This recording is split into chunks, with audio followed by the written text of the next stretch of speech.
Hyderabad. Hi అండి. మా చిన్నాడు పడుచు వాళ్ళ గృహప్రవేశానికి హైదరాబాదు వెళ్ళామని వీడియో చేసాం కదా.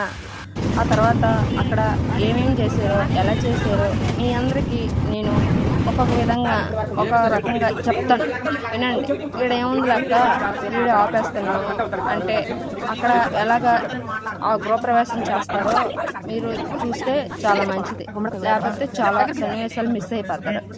ఆ తర్వాత 4:30కి లేచి ఆ గృహప్రవేశం స్టార్ట్ చేసాం. అలా స్టార్ట్ చేసామో లేదో హిజ్రాయిలు వచ్చారు.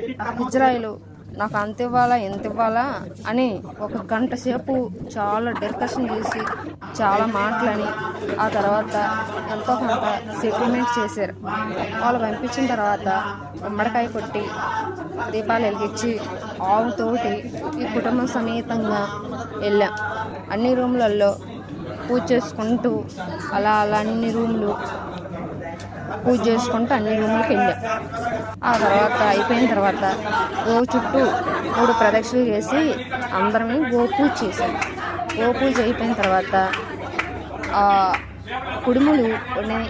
ఆ కుడుములు ఒక్కొక్క రూమ్కి 5 కుడుములు అలాగా అన్ని రూమ్లలో అలాగ కుడుములు చల్లుతూ సీలింగ్కి కుడుములు చల్లుతూ అవి ఆడవాళ్ళు పొంగులల్లో పట్టుకుంటే ఎన్ని కుడుములు పట్టుకుంటే అన్ని అంతస్తులు కడతారని ప్రతి ఒక్కరూ నమ్మకం.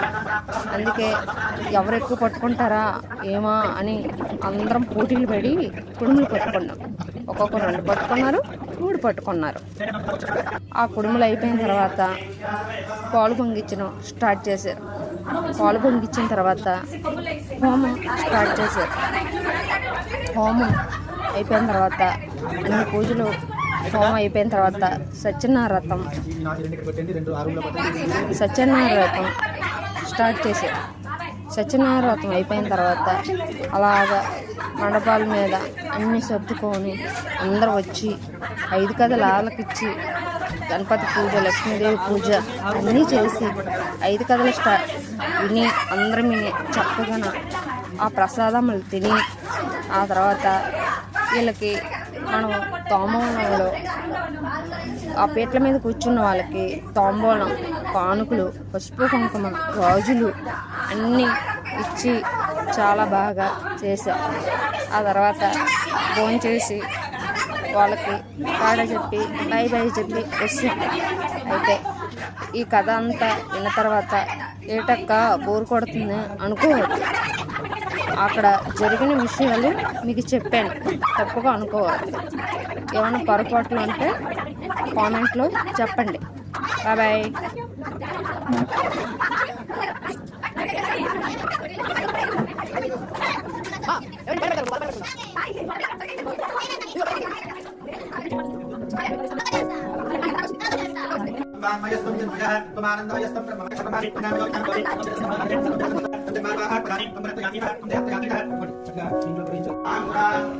శ్రీ లక్ష్మీ వరలక్ష్మీశ్చ సన్నామ సర్వదా పరాంకుశోభాష భీపుత్ర కరేవందే కమలాసనస్థాం గోవింద్ర ఆగోగల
Gracias.